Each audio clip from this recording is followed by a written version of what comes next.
Vimos lo de la dacrocistitis, la inflamación que vemos acá es muy diferente de pensar que fuera un chalación, un orzuelo. Aquí vemos el material que se ve aquí muy bonito, aquí que dan ganas de exprimirlo y apretarlo. Y esto que ya está complicando la situación de mi paciente, que se complica en una celulitis preceptal o una celulitis orbitaria. Acuérdense que lo ideal de esto, y estábamos platicando ayer, es que, bueno, que drene todo esto, doctores. El poner compresitas de agua caliente es un tratamiento bastante, perdón, se ven, porque los tengo que ver, es es lograr que se drene este material acumulado y en lo mismo que en el suelo, se desaparezca por completo esta situación. Eso es lo importante de todo esto, doctor, es tratar de que drene todo esto. Y hay que dar compresas de agua caliente para eso. Damos antibióticos tópicos. ¿Qué significa antibióticos tópicos? Es dar gotas. Y ha habido muchas dudas con la de las 6 de por qué doy gotas. ¿Por qué? Porque el saco lagrimal está secretando moco, doctores. Y al estar secretando moco o secreción purulenta, mínimo que haya, si hay un reflujo por el punto lagrimal y sale hacia el ojito y lo va a infectar. Y al infectarlo, pues sí me puede dar una conjuntivitis que estaba muy diferente a esto. Entonces hay que dar tratamiento también para evitar que haya una infección secundaria. Yo siempre que hay una obstrucción, una dacrocistitis aguda, siempre la veo con tratamiento tópico, no tanto para que la gota llegue al saco lagrimal, sino para evitar que, como espero que esa secreción se elimine por completo, pues por lo menos que no infecte el ojito, doctores. Lo que hay que dar de cajón son antibióticos sistémicos. Ya les comenté que a mí la dicloxacilina me mama como viejito. La dicloxacilina en ese tipo de pacientes les ayuda bastante en la mayoría de los pacientes. Entonces les doy dicloxa 500 miligramos cada 6 horas. O si, bueno, hay cipro, le podemos dar cipro que tiene muy poquita impregnación ahí, pero les ayuda también. Obviamente los niños utilizan amoxicilina. Cuando llegan a pediatría les dan amoxicilina y está bien también, les ayuda de forma muy importante.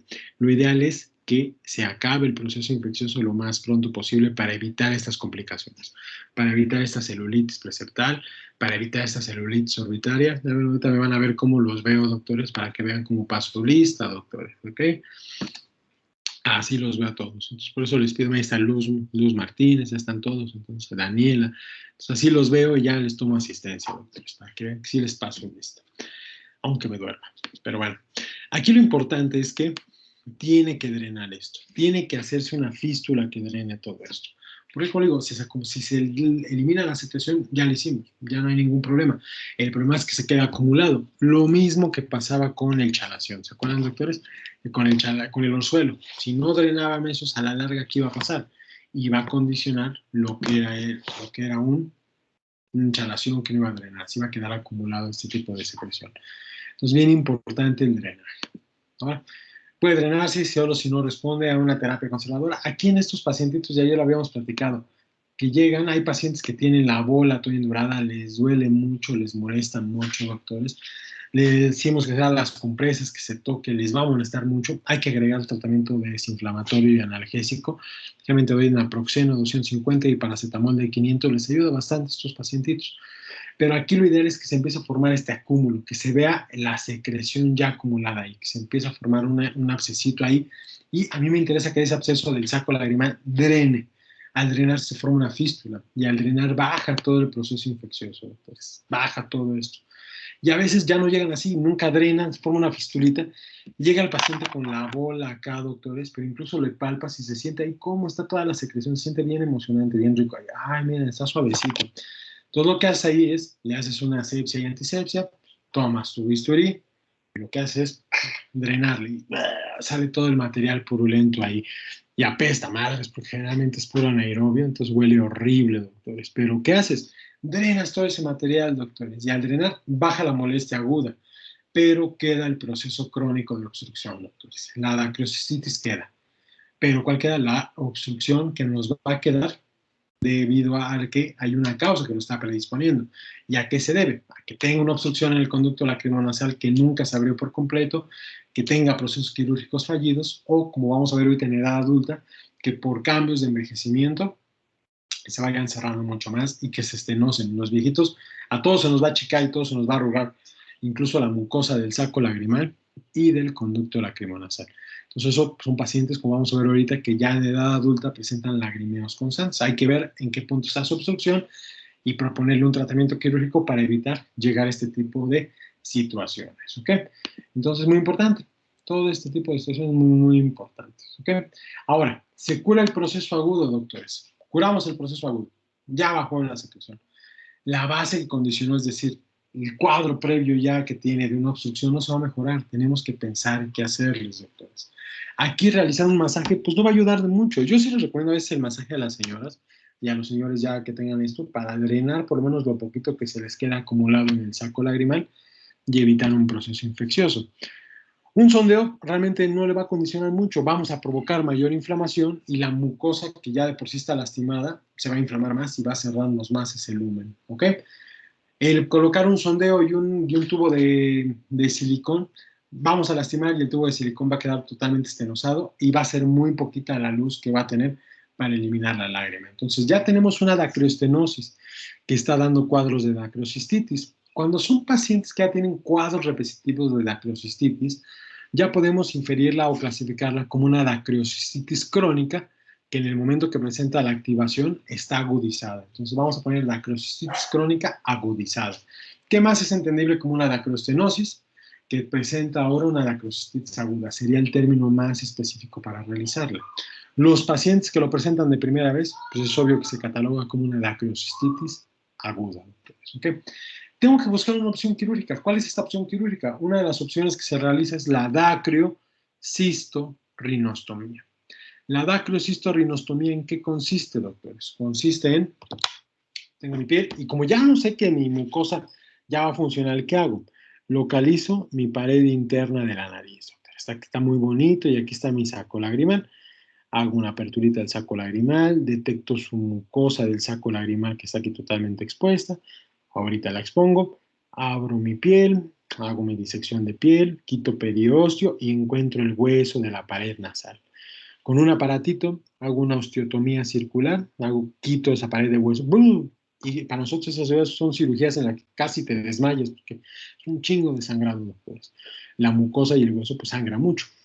Quito la ventanita del hueso y voy a tener lo que es la mucosa de la nariz, doctores, tal cual. Todo lo que hago es una aperturita acá, conecto la mucosa con mi mucosa nasal, conecto mi mucosa con mi mucosa nasal, con las suturas normales de Vicryl, suturo, suturo, ¿y qué va a pasar? Queda una vía extra de formación. Y ahora la lágrima, en vez de pasar directamente del saco lagrimal al conducto lacrimонasal, ¿qué va a hacer? Va a pasar del saco lagrimal a la pared nasal, va a pasar a la mucosa nasal y a través de la nariz va a eliminarse igual hacia la orofaringe. Esta dacriocistorrinostomía es una de las vías en las cuales, si ya suponemos que la vía lagrimal con el saco lagrimal y el conducto lacrimonasal está muy alterado, es una de las opciones más válidas para poder realizar esa eliminación de lágrima. Hacer que la lágrima ahora se salga por la nariz, por esa conexión que tiene del saco lagrimal hacia el conducto lacrimonasal. ¿Ok? Aquí valdría la pena, se puede dejar solo nada más, pero también tenemos el efecto de que se puede estenosar otra vez. Entonces tenemos que valorar, siempre es recomendable hacer una dacriocistorrinostomía con tubo de silicón, doctores. Y busca hacer lo mismo que buscamos en el niño, evitar que se vuelva a cerrar esa obstrucción, doctores. Y al paciente pues, se elimina la lágrima normal, se sigue sintiendo por la garganta, le pones el cloranfenicol, entonces señal, cuando hace, él quiere decir que su vía lagrimal está funcionando, doctores, ¿ok? Ni nos estresamos. Y hay que estarlo vigilando. Ya es muy difícil que se vuelva a cerrar porque solo que hayamos maltratado, hello, como yo, ahí sí, maltrata mucho la mucosa nasal al hacer estas dacres, por eso no me gusta hacerlas, pues sí, puede ser que a la larga se vuelva a estenosar.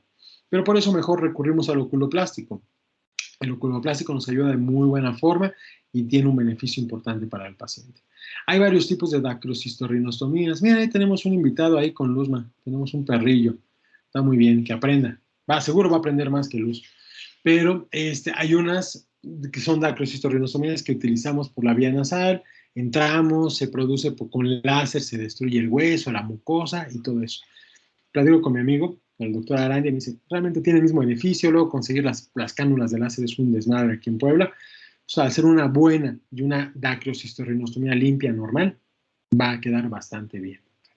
Sí les voy a pedir que busquen y lean qué es la dacriocistorrinostomía. Por lo menos el voy a tener suerte de Google, léanlo, doctores, para que entiendan los tipos de dacrio y qué es lo que buscamos hacer en este tipo de pacientes, porque ya la mayoría de estos pacientes ya lo requieren, ¿ok?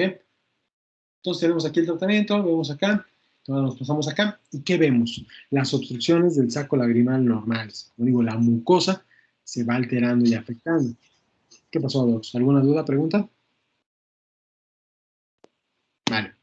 Generalmente no hay una causa específica, únicamente envejecimiento. ¿Y qué va a pasar? Hay una degeneración de la mucosa y esta va a provocar estenosis. Y a la larga puede condicionar que empiece a haber lagrimeo, que empiece a haber acúmulo de material y provocar una dacrocititis aguda. O si ya tiene tiempo, una crónica agudizada. Y lo que hay que hacer es la dacrocistostomía. Ya no hay opción de que la lágrima se vaya por esa vía lagrimal que se está eliminando, ¿no? Entonces, que está totalmente estenosada. Yo le publiqué en el canal general sobre mi conexión. Sí, Doc, no te preocupes, Amir. No se preocupen. Ahorita me interesa seguir avanzando. Ya cuando me ponga mamón, sí, ya los voy a estar checando a todos, doctores. No, todavía no llega a ese punto. Entonces, tranquilos. O sea, está bien. Gracias por avisarme y ver que les pedí y les agradezco. Pero ya veo que es mensajito. Lo más seguro es que sea para decirme que no tienen internet o me quieren meter en una pirámide financiera, la cual no voy a entrar tampoco, doctores. Entonces ya sé por dónde va, o que quiera ganar dinero por redes sociales, sexuales, iba a decir, no, sociales, doctores, o bailar por TikTok o algo, no, no, no. Entonces ya luego las leo, ya sé que es para esas situaciones, ¿ok? Generalmente estos pacientes cuando empiezan a tener lagrimeo solo cuando tienen molestias, doctores. No a todos los pacientes les vamos a pensar en hacer un sondeo o una dacrocistostomía, solo cuando en verdad tienen sintomatología o tienen molestias, doctores, ¿ok? Entonces, ¿cuándo sería el paciente que presente mucho lagrimeo constante, que detectes que está obstruida, que tenga infecciones, que ya haya tenido un cuadro de dacrocistitis previo? Decidimos hacer una dacrocistostomía, ¿ok? Ahora, también los puntos lagrimales se pueden obstruir. Entonces, ¿qué va a pasar? Procesos infecciosos, inflamatorios. Acuérdense que el punto lagrimal está en contacto previamente con el borde libre del párpado. Es una continuación. Como vamos a ver ahorita en la imagen, en los desgarros, acuérdense que cuando hay una lesión del párpado y se desgarra el párpado inferior, podemos ver que a veces el punto lagrimal se desgarra y se separa y por lo tanto, aunque suturemos, ya no va a haber un proceso de eliminación de lágrima de forma adecuada. Pero también puede haber procesos inflamatorios como el Steven Johnson, pénfigo, quemaduras. Generalmente aquí ponemos quimioterapia y todo, desde una blefaritis seborreica maltratada, desde una blefaritis eczematosa maltratada, desde una blefaritis posterior maltratada. Eso va a afectar a todo el párpado. Y si son recurrentes, pues ¿qué va a pasar con el punto lagrimal? Se cierra por completo. Y parece una continuidad del párpado. Pues la lágrima no va a tener por dónde eliminarse. Y generalmente acuérdense que se elimina más por el inferior. A veces en algunas situaciones la coladerita del punto lagrimal queda tapada. Entonces lo que hay que hacer y cuando... Lo importante que ustedes como médicos de primer nivel es que detecten el punto lagrimal, que se conozcan el punto lagrimal y que lo vean con los pacientes. Se ve un puntito ahí negro. Si a veces no lo ven, dices, bueno, tiene molestias, pues ya lo mandas con el oftalmo. O a veces tiene lagrimeo y no sé por qué diablo está lagrimando, vayan con el oftalmo, sin bronca, ¿vale? Ya nosotros en el oftalmo, con la lámpara y todo, pues sí vemos que a lo mejor el punto lagrimal esté tapado. Y a veces lo que hacemos es con una agujita lo destapamos. Y vemos si es ya, dice, le pones una gota y hace, como siempre les digo que hace, pues quiere decir que ya lo destapamos y ya está eliminándose la lágrima por ahí. Si no, hay que ver qué otro punto pudiera taparse, porque no solo el punto, también los canalículos se pueden estenosar. Y pues bueno, ya vimos también que el saco lagrimal y el conducto lacrimosal pueden verse afectados. ¿Ok? Y el tratamiento igual, sondeos o la intubación, si solo es el puntito lagrimal, o una dacrocistostomía es un proceso mucho más severo. ¿Ok? Ahora, el otro término que quiero que se aprendan es la dacrioadenitis, doctores. La dacrioadenitis es la inflamación de la glándula lagrimal. La inflamación de la glándula lagrimal, generalmente ya platicamos que esto no se toca, no se palpa. En pacientes que tienen, por ejemplo, paperas, género masculino, que pueden tener también orquitis, generalmente pacientes jóvenes, también van a tener un crecimiento de la glándula lagrimal y les puede doler esta zona e incluso aquí lo podemos palpar. Entonces, generalmente se ve una inflamación en el párpado superior y generalmente a medida que se elimina la sintomatología de ese virus, también va a calmar las molestias de esa tumoración o ese crecimiento que tiene. A veces el crecimiento es muy severo y se puede provocar una agregación infecciosa con la piel de los párpados. Entonces nos puede dar este tipo de situaciones, ¿ven? Ya se inflama todo el parpadito, pudiera dar una imagen de una celulitis septal. Tocamos esta zona y vemos una tumoración, una situación ahí dolorosa, inflamatoria, no es un chalación ni nada, sino que viene por el rebordo orbitario. Tiene antecedentes de paperas, lo más seguro es que ya se haya complicado este cuadro. Ahí únicamente sí está recomendado dar el tratamiento sistémico. Dicloxa, aquí la diapo recomienda amoxicillin con clavulanato, generalmente en niños, o amoxi sola, y cefalexina, de acuerdo al gusto del pediatra también. Aquí la diferencia es esto, cuando tiene la papera, pues únicamente está el crecimiento de la glándula, duele al palparse, sí duele, pero no da otra manifestación, y se pierde este borde que se llama la S palpebral, es una forma de S, está perdida por esa inflamación. Y se fijan acá, también está borrada, que son datos de inflamaciones en el párpado superior. Entonces realmente no es tan común, es más común que se frenen las glándulas de Krause y de Wolfram, que por una quemadura o algún proceso inflamatorio que una afectación propia de la glándula lagrimal, pero acuérdense de este nombre, doctores. Ahora, las lesiones traumáticas, pues es lo importante que hemos estado platicando, ¿no? Vemos aquí hay una lesión, un desgarro del párpado inferior, se desgarra totalmente, suturamos muy bonito, queda muy padre, pero vean aquí, ¿qué se perdió? Tengo el punto lagrimal y aquí se perdieron todos los canalículos, doctores. Es decir, no hay forma por donde la lágrima se conecte hacia el saco lagrimal. Entonces suturamos muy bien, queda perfecto, pero el paciente empieza a presentar lagrimeos constantes. Entonces lo que hay que hacer aquí es colocar un tubito de igual de silicón, pero tiene forma de cola de cochino, que va aquí, lo metes, va aquí, lo vas detectando y lo conectas directamente a nivel del saco lagrimal, lo dejas conectado ahí, lo suturas y empiezas a suturar todo el parpadito para que quede igual una férula, que esa es una canuloplastía o igual una puntoplastía, ¿no? Dependiendo del daño que haya tenido el punto lagrimal, ¿ok? O la vía lagrimal. Y lo ideal es que de esa forma evites tener esas complicaciones de lagrimeo constante que queden en los pacientes. Si al final suturaste y no le hiciste eso, pues realmente va a acabar con una dacroshistorionostomía, dependiendo de la sintomatología que tengan los pacientes. ¿Ok? Entonces, bien importante, cuando vean la lesión del párpado, ya habíamos platicado, ver la integridad del ojito y ver que no hay una alteración a nivel del párpado inferior, de la vía lagrimal inferior predominantemente. Y ya para acabar los tumores un poco frecuentes, generalmente los más comunes son los papilomas, el más peligroso y menos frecuente es el carcinoma epidermoide, y una característica de esto es que va a venir en las imágenes, va a venir aquí generalmente, y a mí me tocó ya ver uno de estos. Vean aquí este pacientito, se ve una tumoración aquí en el canto interno. Y a mí me la habían mandado como chalación, doctor. Pues esto no tiene nada de chalación, doctor. Chalación es a nivel de los párpados, doctores, no a nivel del saco lagrimal. Entonces, como les comento, mucho de esto depende mucho de conocer la anatomía de mi paciente. Digamos, esto no es reciente, ya tiene tiempo, está totalmente indurado, no secreta nada, presenta lagrimeo, le hacemos una tomografía y sale este tipo de destrucción a nivel del canto interno, doctores, y a nivel del conducto lacrimonasal. En esto se hace una dacrocistectomía, que es quitar toda la mucosa, toda la estructura que está ahí provocando este tipo de crecimientos, y ya se acaba haciendo una dacrochistorionostomía que se conecta a la nariz, doctores.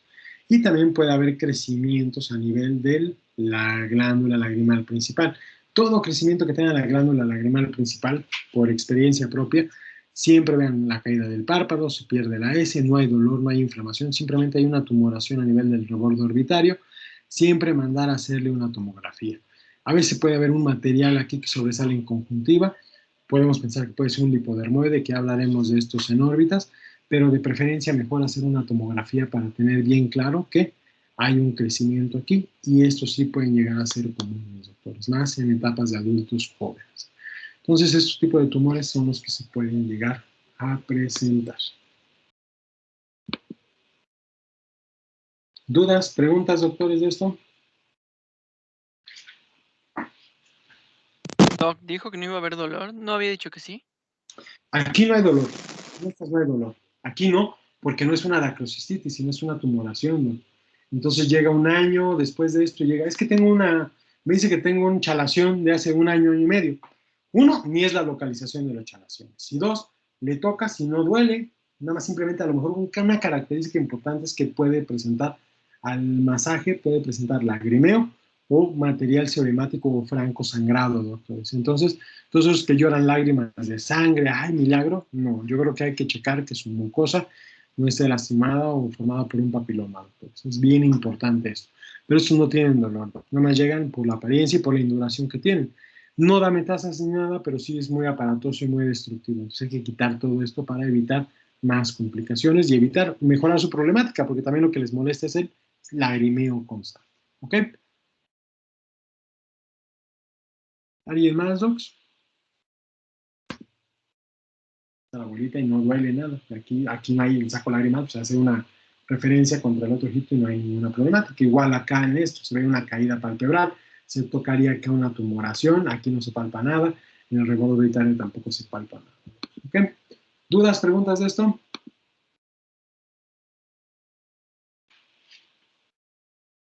No, doctor, todo bien.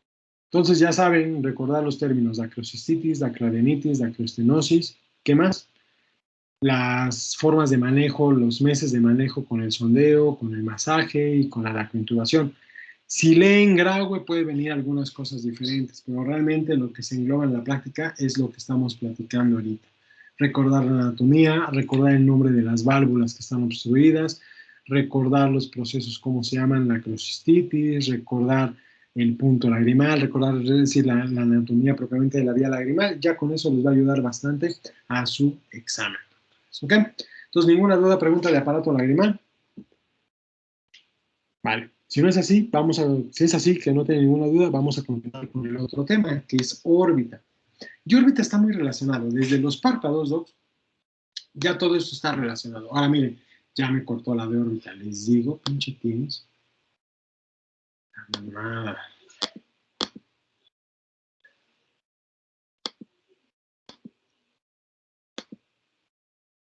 Bien, está abierto esto. Bueno.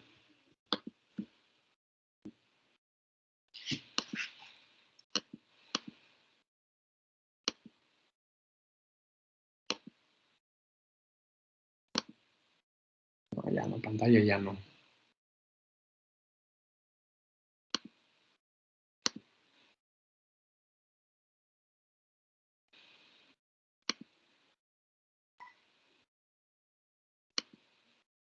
No sale ninguna vez, no les digo.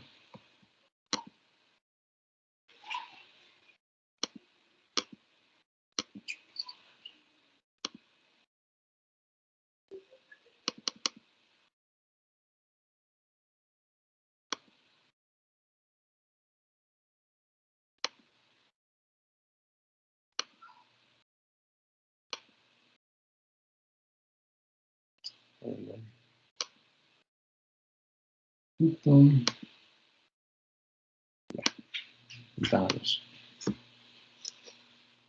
Muy bien. ¿Se ve la clase de órbita? Sí, doctor, ya se ve. Ok, perfecto. Bueno, hablar de órbita, lo único que vamos a hablar ahorita es de anatomía un poquito, ¿ok? Y como estaba comentando, el hablar de párpados, aparato lagrimal y órbita están conectados todos. ¿Por qué? Pero el parpadeo se encarga de redistribuir la lágrima, que es formada por la glándula lagrimal y las glándulas accesorias, y la glándula lagrimal se encuentra por detrás del reborde orbitario en la pared temporal superior. Entonces ya viene como un contexto ahí y se elimina también por la vía lagrimal, que está en la pared interna, en el punto, entre la pared inferior y pared interna, por las estructuras que ya platicamos. Son estructuras que están relacionadas íntimamente. Y ya vimos que tiene inflamaciones, infecciones, que a veces las infecciones e inflamaciones del párpado pueden pasar a afectar la órbita y viceversa. Entonces es importante conocer la anatomía y las estructuras tal cuales, ¿verdad?, de que vamos a conocer en un paciente. Realmente la cavidad orbital es una cavidad ósea, va a tener forma de pera, doctores. La pera va a ser, la base de la pera va a ser la apertura anterior y el donde está el tallito pues sería donde sale el nervio óptico, ¿no? Tiene una dimensión de 25 milímetros de diámetro y va a tener la misma cantidad de volumen, doctores, 25 milímetros cúbicos. ¿Por qué? Acuérdense que el globo ocular mide en un ojo normal, en un ojo hemétrope, mide de 20 a 22 milímetros. ¿Sí se acuerdan? Y que habíamos visto que si es un ojo miope, pues es un poquito más grande, si es un ojito hipermétrope, pues es un poquito más pequeño, pero aquí vamos a ver mucho de patología de miopía, porque es un ojo que crece muy, muy grande, que es de 24, 25 milímetros, entonces ya estaría abarcando todo el grosor o la capacidad que tiene la órbita. Entonces ya nos daría una apariencia de que los ojitos estuvieran más saliditos, ¿no? Pero recordar que lo normal es de 20 a 22 milímetros y ya normalmente lo que restara de su volumen ya sería por la grasa, por los músculos, por los paquetes vasculonerviosos y por el nervio óptico, doctor. O sea, es el resto de esos 25 milímetros de longitud y de su capacidad está dada por los elementos restantes de la órbita. Tiene varias paredes que vamos a platicar ahorita. Tenemos una pared superior, una pared medial, una pared inferior y una pared lateral, que está formada por varios huesos. Ahorita vamos a platicar de los huesos que forman generalmente la cavidad orbitaria. Tenemos generalmente lo que es el etmoides, es el hueso más delgadito en la pared interna. Tenemos el hueso lagrimal, que aquí lo tenemos, bastante bonito, doctores. El hueso lagrimal, que ya platicamos que tiene dentro del conducto lacrimонasal y forma el canal lacrimонasal, doctores. Eso es parte importante de lo que ya hemos estado viendo.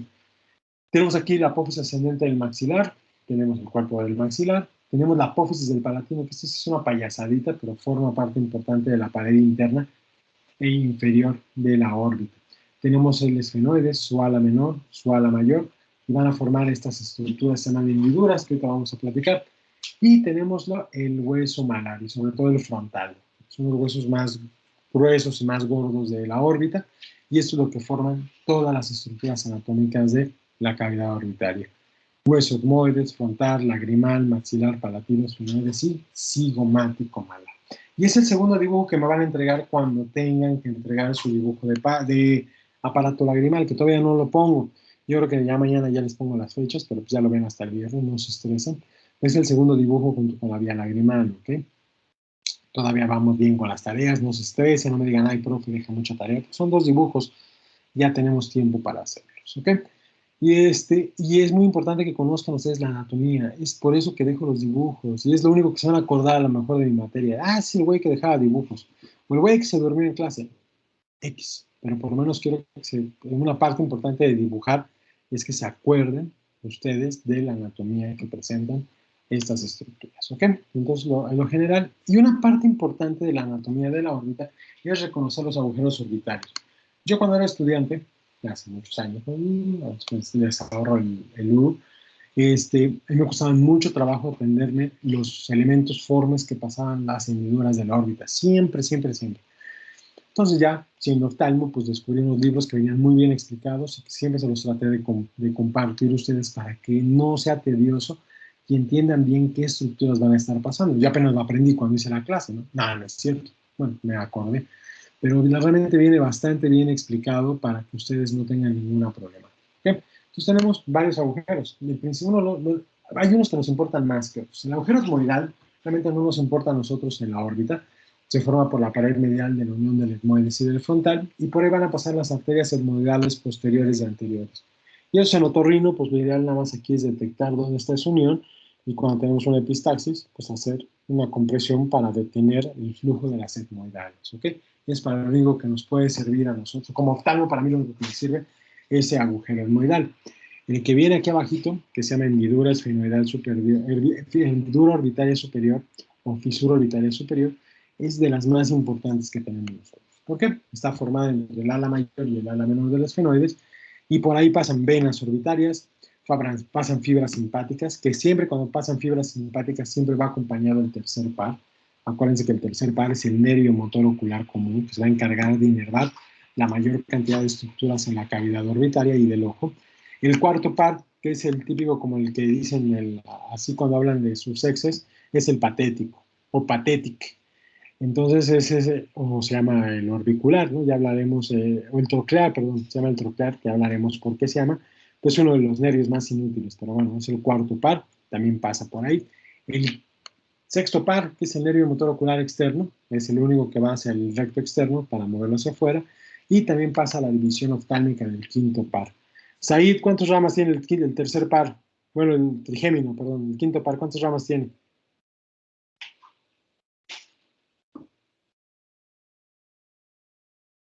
3, ya vi que movió sus labios. Dijo 3 ahí, muy bien. ¿Cómo se llaman esas ramas, Diana?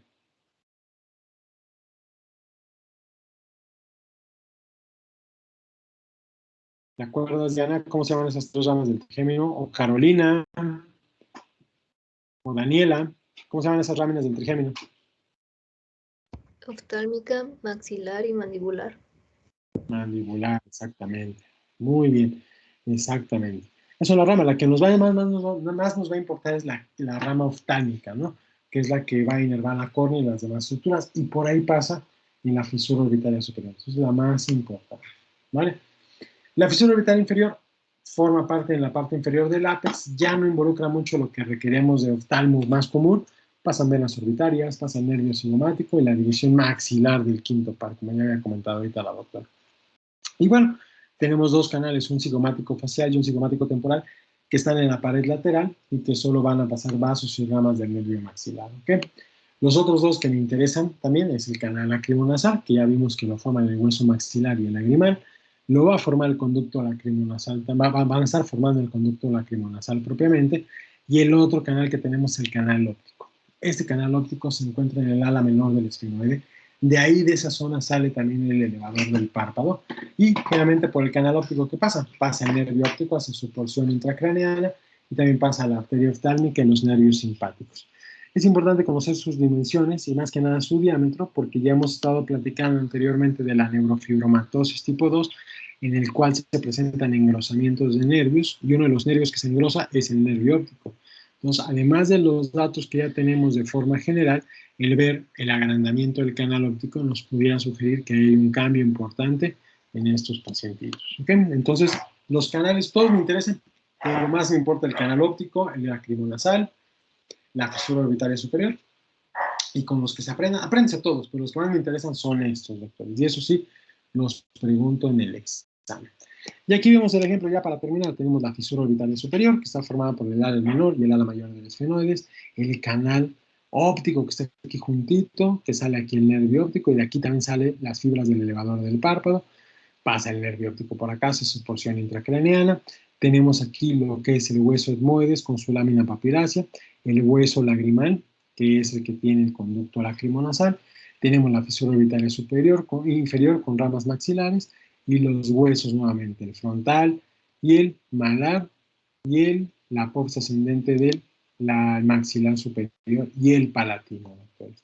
Entonces, si en algún momento hacen sus dibujos de su órbita, pueden también indicar ahí las fisuras para que tengan conocimiento de estos. ¿Ok, doctor? ¿Dudas, preguntas de esto, doctores? Bueno, un punto muy importante ya para terminar de esto, es que lo importante es que ustedes conozcan su reborde orbitario, que lo palpen. Tóquense ustedes, conózcalos, supongo que son normales todos ustedes, doctores, entonces lo importante es conocer cómo es su reborde orbitario.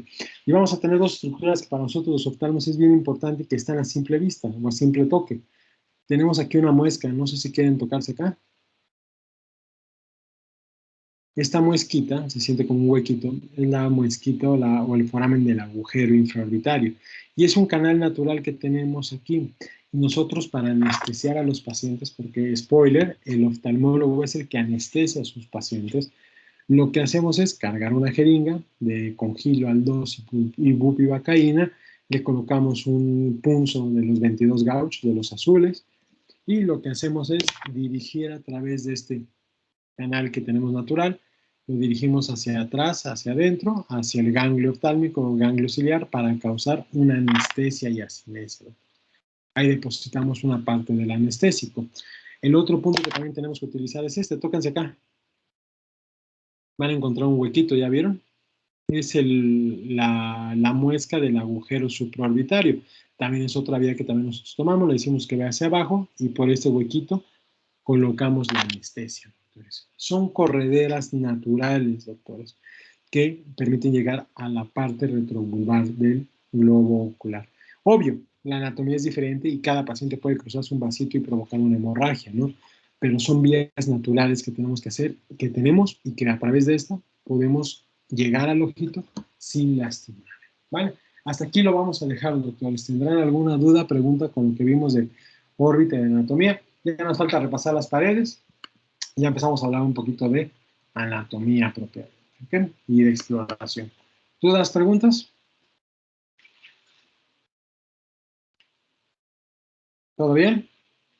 Bueno, entonces nada más esténse pendientes cuando ya la suba ahorita a clase, ya va a venir la fecha de las entregas de tareas y acuérdense que siempre, generalmente cuando entregamos tarea, es la fecha del examen. Y el examen esta vez abarcaría para estos módulos, abarca de lágrima y órbita, doctores. Ya vamos avanzando, ya llevaremos 4 módulos de 12 o de 13 módulos. Entonces ya vamos a acabar el curso casi, doctores, ¿vale?